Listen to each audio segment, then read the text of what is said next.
డబ్బుల కోసం illegal activities కి పాల్పడుతున్న ఓయో లాడ్జీలపై చర్యలు తీసుకోవాలంటూ ఏఐవైఎఫ్ నాయకులు ఆందోళన చేపట్టారు.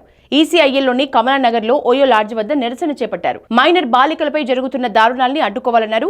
కమలానగర్లోని జీవీఎస్ గ్రాండ్ పై మేడ్చల్ జిల్లా కలెక్టర్, సంబంధిత అధికారులు చర్యలు తీసుకోవాలని డిమాండ్ చేశారు. వాటి మీద రాష్ట్ర ప్రభుత్వం నియంత్రణ విధించాలని చెప్పి ఏఐవైఎఫ్ మేడ్చల్ జిల్లా పక్షాన్ని డిమాండ్ చేస్తా ఉన్నాము. ఎందుకంటే ఈసీఎల్ ప్రాంతానికి సంబంధించి కమలానగర్ సంబంధించిన జీవీఎస్ ఓయో రూమ్లకు సంబంధించిన నిన్న మొన్న మైనర్లకి వాళ్ళ రూమ్లు కేటాయించి మన మైనర్ని వాళ్ళు కిడ్నాప్ చేసి తీసుకొచ్చి ఇక్కడ పెట్టడం జరిగింది. వాటి మీద కూడా ఖచ్చితంగా పోలీస్ యంత్రాంగం ఇటువంటి ఓయో రూమ్ల మీద కూడా రిస్ట్రిక్షన్ పెట్టాలి. ఎందుకంటే ఓయో రూమ్లు తీసుకొని మరి వాళ్ళు లైంగిక సంబంధించినవి కాకుండా అనేక మాదక ద్రవ్యాలు, డ్రగ్స్ అనే వాటి మీద వాళ్ళు పెద్ద ఎత్తున పాల్పడుతూ ఉన్నారు. ఏఐవైఎఫ్ మేడ్చల్ జిల్లా పక్షాన ఒకటే మేము కలెక్టర్ గారికి, అదేవిధంగా రాచకొండ సిపి గారికి ఒకటే మేము విన్నవిస్తా ఉన్నాం. మన కమిషనర్లో మన ఉన్న నియోజకవర్గాల్లో కావచ్చు ఎంబడి తనిఖీలు చేయాలని చెప్పి మేము డిమాండ్ చేస్తా ఉన్నాము.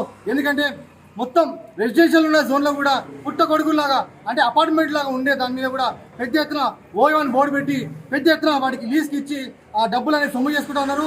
ఇక్కడ నిరుద్యోగులు అదేవిధంగా చదువుకున్న విద్యార్థుల మీద పెద్ద ఎత్తున భారం పడుతూ ఉన్నది. కాబట్టి ఖచ్చితంగా ఓయోని సీజ్ చేయాలని చెప్పి ఏఐవైఎఫ్గా మేము డిమాండ్ చేస్తూ ఉన్నాం. యూత్ ఫెడరేషన్ రాష్ట్ర కార్యదర్శి ఈరోజు మేడ్చల్ జిల్లా ఈసీఐలో ఉన్నటువంటి కమలానగర్లో ఉన్నటువంటి ఈ జీవీఎస్ గ్రాండ్ ఓయో హోటల్లో గత 2 రోజుల క్రితం మైనర్ విద్యార్థులని అంటే ఇద్దరు మైనర్కి సంబంధించినటువంటి విద్యార్థులు అపహరించి లేకపోతే వారు ట్రాప్ చేసి ఈ హోటల్లో వాళ్ళని బంధించి వాళ్ళు లైంగిక వేధింపులకు పాల్పడారని చెప్పి ఈరోజు పత్రికా సమావేశంగా అనేక సందర్భాలు కూడా వచ్చేది. ఒకవేళ ఈ విషయం వాస్తవం అయితే ఖచ్చితంగా కఠిన చర్యలు తీసుకోవాలని అఖిల భారత యువజన సమాఖ్యగా రాష్ట్ర ప్రభుత్వాన్ని, అదేవిధంగా మేడ్చల్ జిల్లా కలెక్టర్ గారిని మేము డిమాండ్ చేస్తున్నాం, కోరుతున్నాం. ఒకవైపు ఈరోజు ఓయో హోటల్లో పూర్తిగా జరగనటువంటి కార్యకలాపాలు ఈరోజు జరుగుతున్నాయి.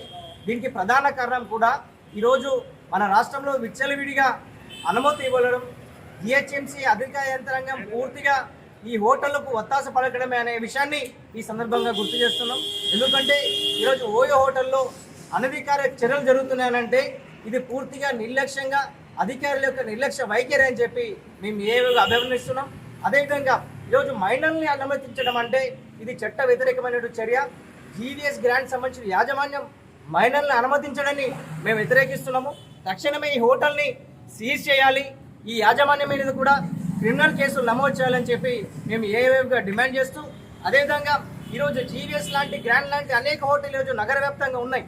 వీటి మీద జిల్లా కలెక్టర్లు, రాష్ట్ర ప్రభుత్వం కూడా ఉక్కుపాదం మోపాల్సిన అవసరం ఉంది. రాష్ట్ర ముఖ్యమంత్రి కూడా ఈ విషయం పట్ల స్పందించాలి.